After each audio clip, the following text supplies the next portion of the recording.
Welcome to the quick hitter version of the Mike Wise Show. You have to give up a lot to essentially play in this bubble in this league. You have your wife's not coming in with you. Your kids aren't coming in with you. Is that correct? I mean, there's no. After the first round of playoffs, the teams that are still there will be allowed to bring in a certain small number of family members, and that's great. But that is still weeks away, right? We are just now wrapping up the seeding round, the regular season games effectively. The playoffs begin in earnest on Monday. We're going to have play-in games this weekend. Playoffs start on Monday.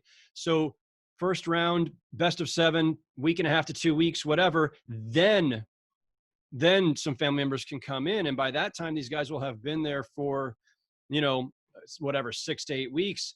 And that's a long time. And, I hate the snark or the callousness that I sometimes see from fans who say, well, these guys, they make millions and so what? So they got to go locked down for a little while. They'll be blah, blah. Listen, it doesn't matter how much money you make, how much fame you have, how great it is to play basketball for a living. All those things are wonderful. And yes, they live really nice lives doing what they do, but they're still human beings. And being away from family for that long for anybody is tough. And it doesn't matter how many, fish they stock the pond with so that they can fish on their off days. It doesn't matter. Although I could see myself being into that. Like I might leave my family for a huge bass. It all looks like a wonderful summer camp experience, right? Play cornhole, go golfing, go fishing. There's all these wonderful things. And plus there's a bunch of NBA players who are friends with each other, even, obviously across the different teams. That's all fine. It doesn't change the fact that you have separated from your family and cannot leave this small amount of acreage to do anything or go anywhere. There is still a strain. And I think any psychologist would tell you this is not something that you would willingly do, no matter how many ways you try to make it a little bit more palatable or enjoyable. So this is not to say you should all feel sorry for these guys. I'm just saying, don't be callous about it, people.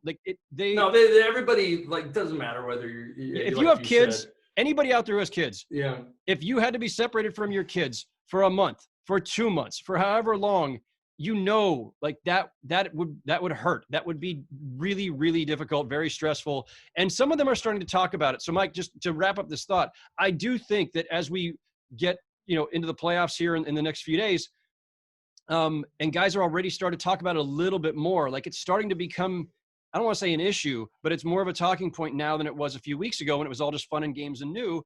And how this is going to affect guys and their moods and how that affects then the basketball.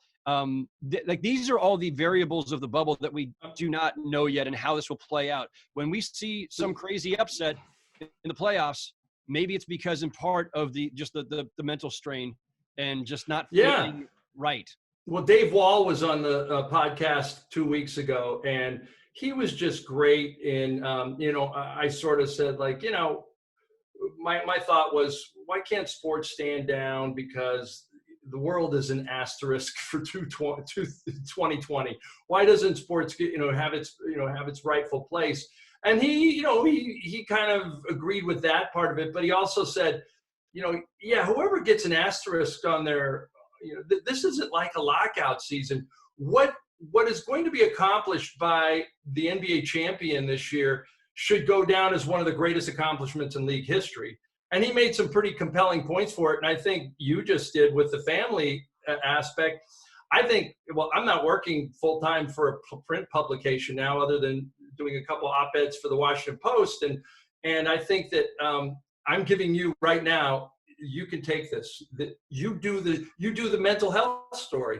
You get some real, I bet you some of those guys that you have numbers of right now in their hotel rooms would talk to you about, I know Garrett Temple would, the strain and what it does to you. I just think that, this is a league that prides itself on being more progressive than any. I think, I'm not saying bring psychologists and psychiatrists into the bubble to deal with the players. Oh, I think they have. Oh, they have. Okay. No, I'm not. To me, I didn't even. So I didn't even know that. That's a great story.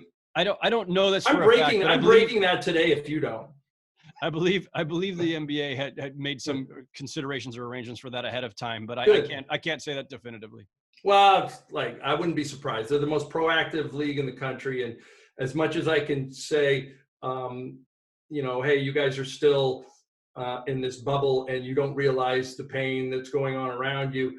They have TV. They have, they know the deal when they're in there. If you'd like to hear more from Howard Beck, check out the full version of the Mike Wise Show from Pure Hoops Media.